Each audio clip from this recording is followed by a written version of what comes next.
Hello, this is Daniel Huber, subject matter expert for video editors in Avid's Artist Suite of products. Today, we're going to go over how to triumph when troubleshooting. Ta-da! So, some questions you want to ask yourself prior to doing this are some of the following. When did this issue appear? Has anything changed since this issue has appeared? Did I install a new application? Did I remove an old application? Moving on, do you have any I/O devices? Do you have any other hardware attached? Does the issue still persist when you remove these items? Is the issue present within other projects, within other user profiles, or with other types of media or different quality settings within your video playback? You want to ask yourself these questions because they will reveal information that will pinpoint you to the problem.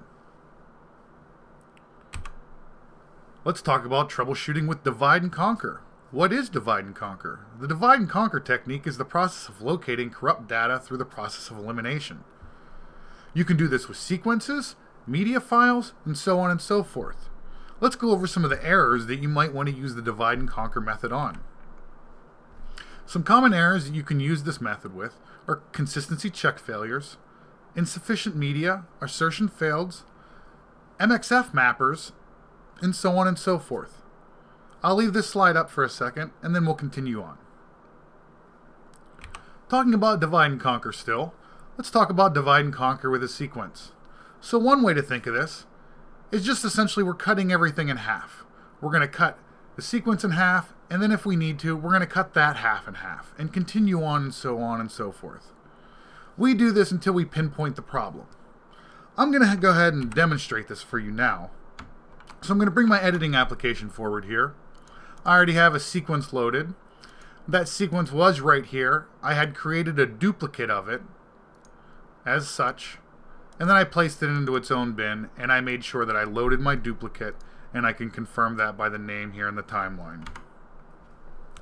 So I have my duplicate loaded, and again we talked about cutting the sequence in half. There is a KB article out there that gives you one method of creating subsequences, so you're continuing to make metadata. That is one method. I'm not going to show you that method right now. I'm going to just essentially show you how to dissect this sequence. So I've loaded it up. We've marked in and out on half the sequence. So if I use my play into out button here, this is only going to cache the information within my ins and outs. So if I hit play here on this with the play into out button here, this is only caching this information here. If I don't get an error within this part, maybe I want to clear my markers and go ahead and hit play again, and I got the error. The reason you might see the error within this section when you have no marks and you're not using play into out is because you're actually caching quite a bit of this information. You're going to be caching like 3,500 frames to the right of this playhead and 3,500 frames to the left of the playhead, roughly. So at any given moment, there's 7,000 frames being cached. But you can limit that by using the play into out button and using in and outs on your timeline. We found that playing in and out on the first half of the sequence, I didn't get an error. So I'm going to go ahead and mark an in and out on the second half of the sequence and use that same play into out button. I noticed this time that I get the error on the other half of the sequence. We can use the play into out option now that we've marked our ins and outs. So I hit play into out here, and we're only going to be caching this information on this side. Now let's say we got the error on this side of the sequence. So we can go and, let's just go ahead and, for visual reference, we're going to get rid of the first half of the sequence here. So now that I have the first half of the sequence gone, I'm going to go ahead and hit play here without any ins and outs. Okay, I got the error, let's say. I'm going to take this and I'm going to half this now. I'm going to just start it roughly right on one of these clips. And we're going to go ahead and hit play, into out. We don't get an error. I go ahead and mark an into out. On the other side, we go ahead and hit play, into out. Oh, I got the error. So I know that, I can keep narrowing this down, marking out. Go ahead and delete this stuff. I can keep moving down. Marking in, marking out, go ahead and hit play into out. I got the error on this half. Before I go ahead and delete this chunk, I'm still going to want to play it with an in and out. Just to make sure that it's not something, maybe it's the filler that's causing the problem. If that was the case, if there is one track that covers your entire sequence, it is possible that you could just remove that one track. So since we're talking about divide and conquering and removing items, let's take it, instead of cutting the sequence in half, let's go ahead and load up or undo some of these edits here, bring our sequence back to what it was. So now that we have our sequence back to its original state, maybe we found that this filler track could have been the issue all along. You can, since we made a duplicate, we could just delete that and just go ahead and hit play again and see what happens. You can do that with your audio layers too.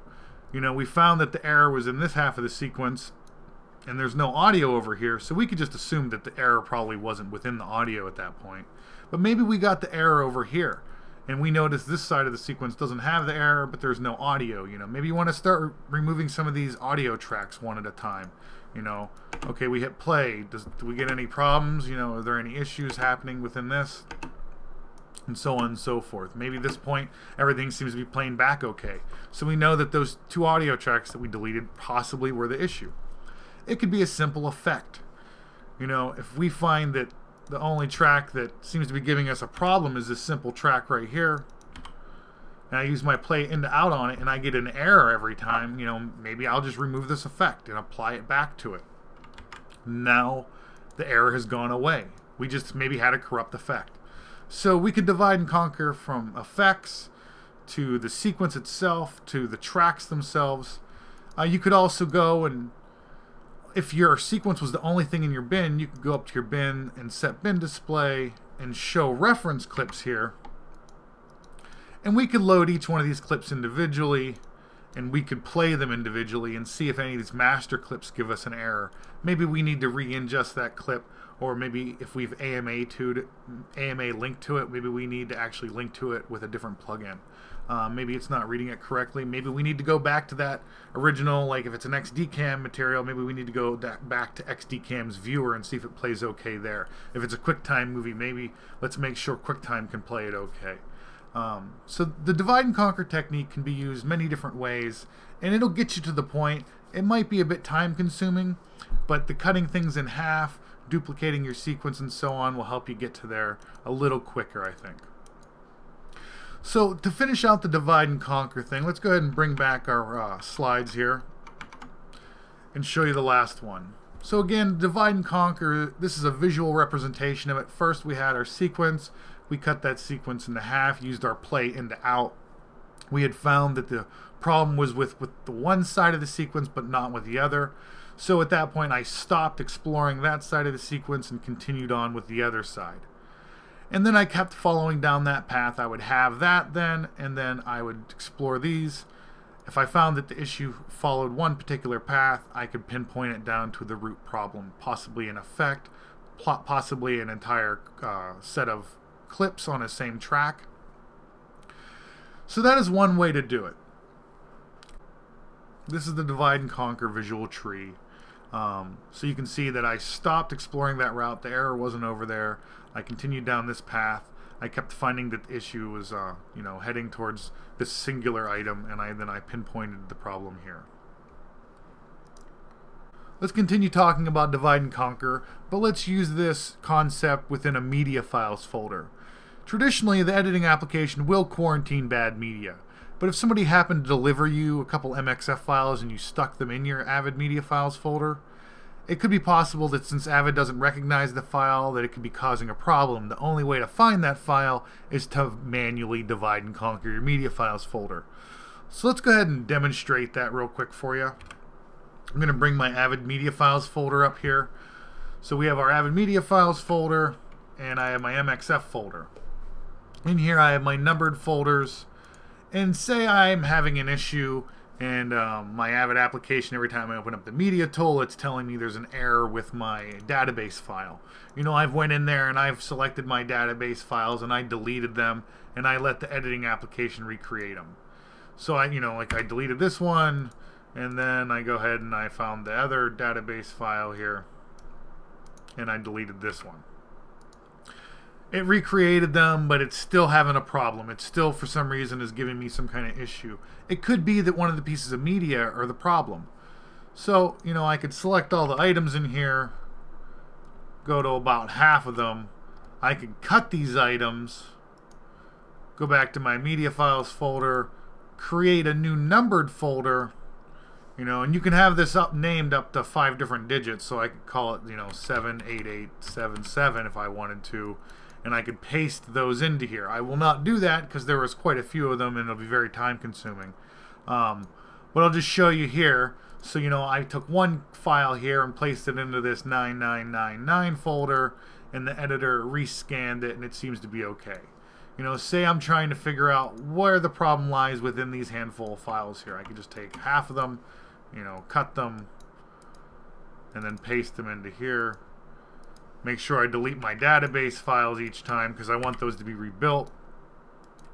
And you can do it for both folders. I can delete these from both of these locations here.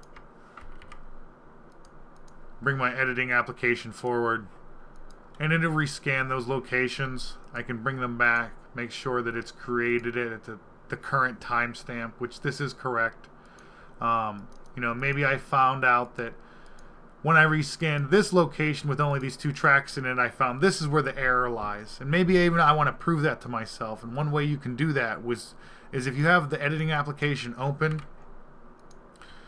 you could essentially load one of the database files in here. I'm not going to suggest you do this all the time. I'm going to suggest that you use the media tool to access media on a particular location. But just for this scenario here, say you're at your last resort and maybe you've talked to a customer care agent and they're suggesting that you do this. You could try loading this database file, this MSM file, into your bin, and it would load up the media. You could try to load that media. Maybe that's that media that's giving you an error. Maybe when you try to load that database, it gives you an error. Or maybe you tried to load that database and nothing at all came in. That's not always going to be the case because you could load that database and it's not going to show you that media because it's not intended to be shown in this project. It could have been media that has locks on it or something because it was shared with another user and so forth. And that's why you'd want to use the media tool. Now, if you're in a shared storage environment, you're going to have to talk to your media manager about, locating and deleting anything in your Avid Media Files folder. So just make sure that if you are in a shared environment or you have interplay, to talk to your media manager before you go deleting anything on the media files level or even creating new folders. Because traditionally, in a shared environment, you wouldn't just have numbered folders. You'd have the actual name of the client with a .1 or a .2 after it. And you don't want to delete somebody else's stuff. So just keep that in mind. You can load that database in here, but I would load this into a project that you're not working in. I'd create a new project just to load that database in, and then I would delete that project after the fact. So that's the demonstration on how to divide and conquer Avid Media Files. Essentially, you're just moving items from one location into another location and letting the database be rebuilt each time. We would hope that something would be quarantined, but like I said, there are cases where something doesn't get quarantined. So just keep that in mind. You can create new numbered folders inside of your Avid Media Files folder. As you can see, I have quite a few in here, and the naming convention is not traditional. Some of these have up to 5 digits. So if you're doing this, just if you want to make sure that you don't mix stuff up, you can name it up to 5 digits, but make sure they're numbers if you're working in a standalone environment. So let's talk about the Avid Attic. The Avid Attic is something that you might have to visit if you're trying to troubleshoot an issue. Maybe you're having an issue with your bins, or maybe you can't even open up the bin today, but yesterday everything was fine. You might have to visit the attic and grab a previous copy of the bin. The Avid Attic does have some information in the help. It'll show you it'll tell you some information about it. I'm going to kind of briefly show it to you real quick. We're going to go ahead and bring the editor forward first. I have my editing application here. Under the settings tab, you have your bin setting. This actually houses some settings for your Avid Attic. There's the option here to always keep at least one version in the attic. And then we have the maximum files in a project's attic and max versions of a file in the attic. So just something to make note of here. In your attic, you have a project folder. So this is saying that you can only have 1,000 items, 1,000 files in that folder. So at this point, the max number here we could do is 999 for each version of a bin file. But then I'd only have one bin in my project. So, but you can increase this number. I could have up to 10,000. I could also do, I think the max is like 32,000 and some change. We'll do 32,999. So you could have a max of 32,767 files in a project's attic and 99 versions of any one bin inside of that attic. So we're going to just hit OK for now on this. So the bin is a user setting, so if I changed my user profile, that attic saving would be altered, so just keep that in mind. I'm going to show you how to bring in an attic file. So we're working in this divide and conquer project here. Let's go ahead and open up the Avid Attic. So the Avid Attic is located under the users, public documents, Avid Media Composer, Avid Attic, and then Tech Talk Divide and Conquer is the name of my project we're currently in. And here's my bins. So in here, here's a copy of each one of the bin files. You can see the bins here, see the bins here. As you can see, there are more bin files in here than there are in my current project. That's because at the creation of this project, I had a couple bins that I had deleted since then, but it still has copies of those. But in this case, let's say I'm having a problem with this sequence bin right now. So I could go to a previous version, like I have one here from the AM. I could go ahead and copy this. And then at this point, I could open up actually the project itself. So here's the project. This is under my shared Avid projects. Just access your project wherever they're located. And you can see my other bin files here. All these .avb files are other bin files. And Avid knows its own files. So at this point, if I just pasted that file in here and brought the editing application forward, you can see that it sees this. But I won't be able to open this bin because this sequence bin's already open. So first I'd have to close this one out, and then I could open this one. I couldn't have them both open at the same time. Here you'll see an error. It's because the editing application knows that they're the exact same thing.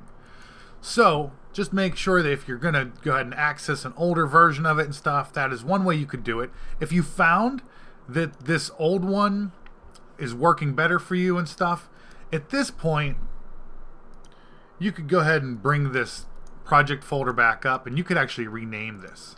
So I could rename it, sequence.avb, but since I already have something named that, maybe I have to add a 1 at the end of it real quick. I tell it yes.